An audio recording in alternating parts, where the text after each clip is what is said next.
আল্লাহ মিরাজের তুমি ভালো একটা বন্ধুটাই দিও। না যেটা আছে এটা না পাল্লা ওটাই দাও। ফেসবুকে কিন্তু কমেন্ট টমেন্ট করে মাঝে মাঝে তুমি একটু কমেন্ট টমেন্ট দিও। আমি মিরাজ তুই কর। Hello everyone, welcome back to my new video. আশা করি আপনারা সবাই ভালো আছেন। আমি আপনাদের চাইনিজ ভাই ফিরে এসেছি একটা নতুন ভিডিও নিয়ে। আশা করি ভিডিওটি ভালো লাগবে। তো চলুন আজকের ভিডিওটি শুরু করা যাক। আজকে চায়নাতে 11তম রোজা চলছে আর এখন ঘড়িতে বাজে রাত 2:30। এই সময় আমরা বন্ধুরা মিলে প্ল্যান করলাম সাহারিতে কিছু রান্না করে খাওয়ার জন্য। অনেক ভেবেচিন্তে আমার রুমে ছিল কয়েকটা ডিম, তো আমি সেই ডিম দিয়ে রান্না শুরু করে দিলাম। আর এইদিকে আমার বন্ধুর কাছে ছিল ডাল, তো ভাবলাম আচ্ছা তাহলে ঠিক আছে, ডিম ভুনা এবং তার সাথে পাতলা ডাল অনেক ভালো লাগবে। যেই কথা সেই কাজ। এইদিকে আমি অলরেডি চুলাতে গরম পানি বসিয়ে দিয়ে সেখানে কয়েকটা ডিম সিদ্ধ করতে দিলাম। একদিকে ডিম সিদ্ধ হচ্ছে, আর একদিকে আমার বন্ধু শামীম সে অলরেডি পেঁয়াজ কাটা শুরু করে দিয়েছে। আসলে আমার ফ্রেন্ডস ওরা সবসময় আমাকে রান্নাতে সাহায্য করে, সবসময় যে আমি একা রান্না করি তা না, ওরা বেশিরভাগ ক্ষেত্রে কাটাকুটি করে দেয় আর আমি জাস্ট রান্না করি। আর একদিকে আমার বাকের বন্ধু ডাল রান্নার জন্য এখানে ভালো করে ডালগুলো ধুয়ে নিচ্ছে। আসলে সবাই হাতে হাতে কাজ করলে সব কাজই খুব তাড়াতাড়ি শেষ হয়ে যায়। আচ্ছা যাই হোক, এইদিকে আমার ডিম সিদ্ধ কমপ্লিট। আমি এখন ডিমগুলোর খোসা ছাড়িয়ে নেব।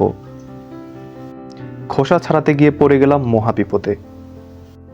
কোনোভাবেই ডিমটার খোসা ঠিকঠাকভাবে ছাড়ানো যাচ্ছে না, তো অনেক কষ্ট করে আমি প্রথম ডিমটার খোসা ছাড়ালাম। খোসা ছাড়ানোর পর আমি তো ডিম থেকে অবাক, পুরো একটা এবড়ো থেবড়ো ডিম হয়ে গেছে। কিন্তু তারপর দেখলাম সব ডিমের খোসা সহজে ছাড়ানো যাচ্ছে, তো আমি সকল ডিমের খোসা একে একে সবগুলো ছাড়িয়ে নিলাম। ডিমের খোসা ছাড়ানো হয়ে গেলে এটা আমি এখন ভালোভাবে ধুয়ে নিয়ে সেটাতে পরিমাণ মতো হলুদ আর পরিমাণ মতো লবণ দিয়ে ভালো করে আমি এটা মেখে নেব।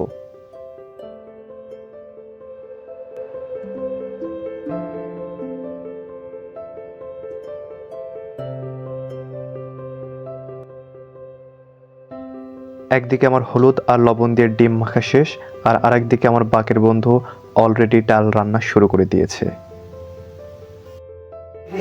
আসসালামু আলাইকুম ওয়া রাহমাতুল্লাহি ওয়া বারাকাতুহু। আপনারা দেখছেন এখন রান্না হচ্ছে ডাউল এবং রান্না করছেন আমাদের বিশেষ শেফ।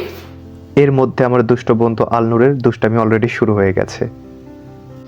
ইনশাআল্লাহ ডাল রান্নাটা খুবই ভালো হবে। সো ইনশাআল্লাহ। যাই হোক, এখন ডিমগুলো ভেজে নেব। সেজন্য কড়াইতে তেল দিয়ে সেখানে তেলটা গরম হয়ে এলে আগের থেকে লবণ হলুদ দিয়ে মাখানো ডিমগুলো একে একে সবগুলো এখানে দিয়ে দেব।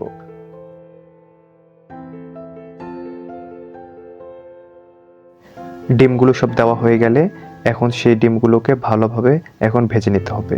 ডিম ভাজা শেষ, আমি এখন সবগুলো ডিমকে একটা বাটিতে করে তুলে নিচ্ছি।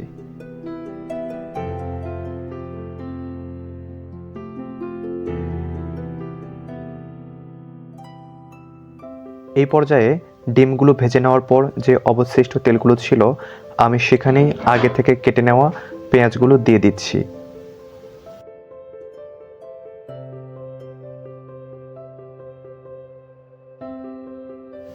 পরিমাণ মতো পেঁয়াজ দেওয়ার পর এতে আমি আগে থেকেই কেটে রাখা কয়েকটা কাঁচা মরিচ দিয়ে দিলাম।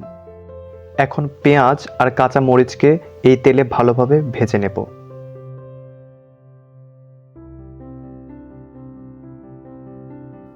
একদিকে আমি পেঁয়াজ আর মরিচ ভেজে নিচ্ছি, এইদিকে আমার বাকের বন্ধু অলরেডি ডাল রান্না প্রায় মাঝ পর্যায়ে।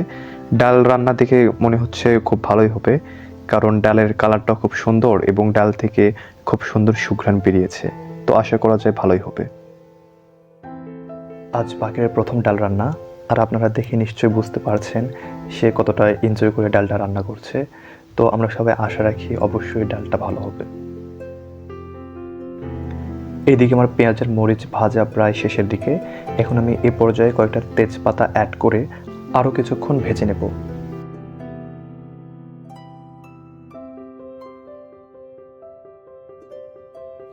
এখন আমি এ পর্যায়ে অ্যাড করে নেব পরিমাণ মতো পানি, কারণ পানি দিয়ে আমাদেরকে এখন মশলাটা ভালোভাবে কষাতে হবে। তো সেই জন্য এখানে আমি পরিমাণ মতো একে একে সব ধরনের মশলা দিয়ে দিচ্ছি।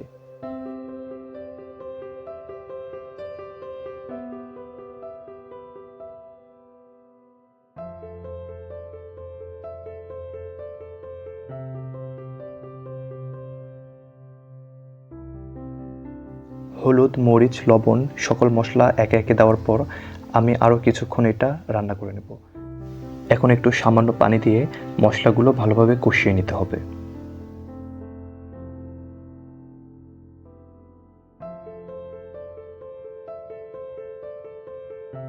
মশলা থেকে পানি শুকিয়ে গেলে এখন এতে আমি হালকা পরিমাণে অ্যাড করব গরম মশলা, যেন তরকারির স্বাদটা বৃদ্ধি পায়।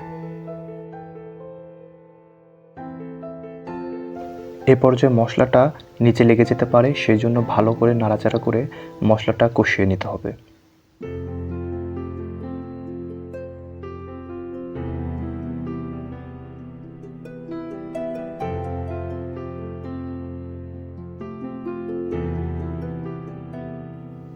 এখন আমি এতে আরও একটু পানি অ্যাড করে দিয়ে মশলাটা শেষবারের মতো কষিয়ে নেব, কারণ আমার কাছে মনে হয় মশলাটা যত ভালোভাবে কষানো হবে তরকারির স্বাদ তত ভালো হবে। একদিকে আমার ডিম রান্নার কাজ চলছে, আর একদিকে সুমো এসেছে, সে ডালে ফোড়ন দেবে। এইদিকে বাকি রান্নাগুলো ডাল আর সুমো ফোড়ন দেওয়ার জন্য দৌড়ে এসেছে। আচ্ছা যাই হোক, তো সুমো এখন কিছু পরিমাণে তেল দিয়ে তাতে পেঁয়াজগুলো দিয়েছে ভেজে নেওয়ার জন্য, যেন সে ভালোভাবে ফোড়নটা দিতে পারে। সুমো যে খুব একটা বেশি রান্না করে তা কিন্তু না, তো সেই জন্য আমি ওদেরকে বলে দিচ্ছি কোনটার পর কোনটা দিতে হবে, আর তারা সেই অনুযায়ী কাজগুলো করছে। এদিকে আমার মশলা কষানো কমপ্লিট।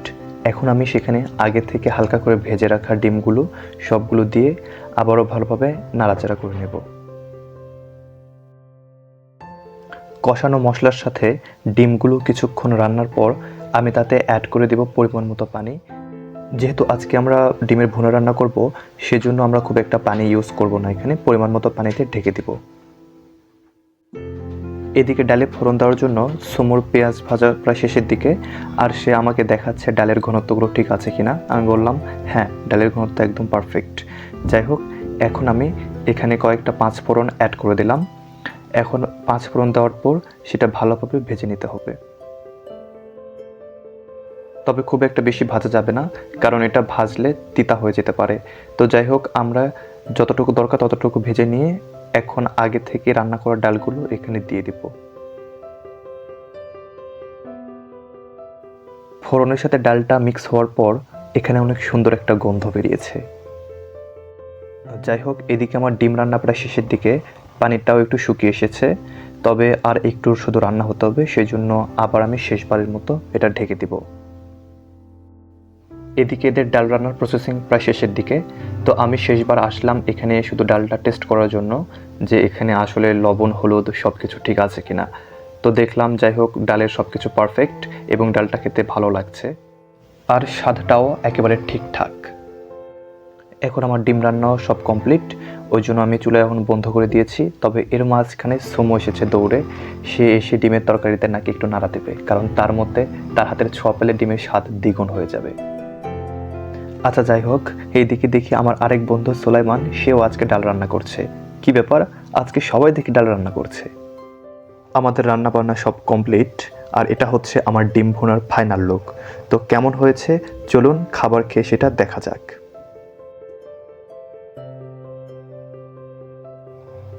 আমরা রুমে এসে সবাই সাহারি খেতে বসে পড়ে গেলাম, আর আজকের সাহারিতে খাবারের মেনু ছিল ডাল, ডিমের ভুনা আর আচার। ও হ্যাঁ, অন্য রুম থেকে আলনুর বন্ধু কিছু আলু ভাজা নিয়ে এসেছিল। তো সব মিলিয়ে খাবারগুলো অনেক জোস ছিল।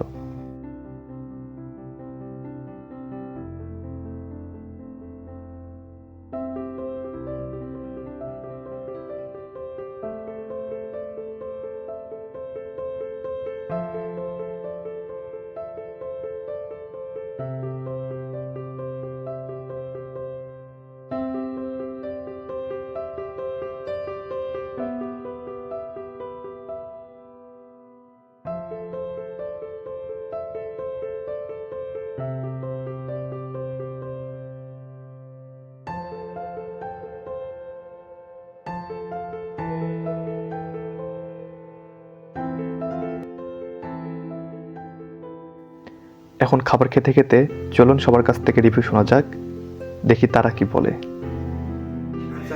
এটা অবশ্য লাগছে, আচারটা অনেক টেস্ট ছিল। আর আন্টি যদি ডালটা না দিত মনে করে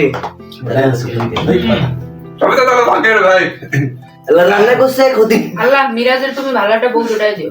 না যেটা আছে এটা না পাল্লা ওইটাই দাও ফেসবুকে কিন্তু কমেন্ট করে মাঝে মাঝে তুমি একটু কমেন্ট দিও আমি মিরাজ তুই কর। আমার বন্ধুগুলো এমনই, তারা সুযোগ পেলেই হাটে আমার হাঁড়িগুলো ভেঙে দেওয়ার ধান্দায় থাকে। যাই হোক, এইদিকে আমাদের সাহারি খাওয়া প্রায় শেষের দিকে। আর আমার ভিডিওটি আজকে এ পর্যন্তই। যদি ভিডিওটি ভালো লেগে থাকে তাহলে অবশ্যই লাইক, কমেন্ট অ্যান্ড শেয়ার করবেন। দেখা হচ্ছে নতুন কোনো ভিডিওতে। টাটা, জয় জিয়ান।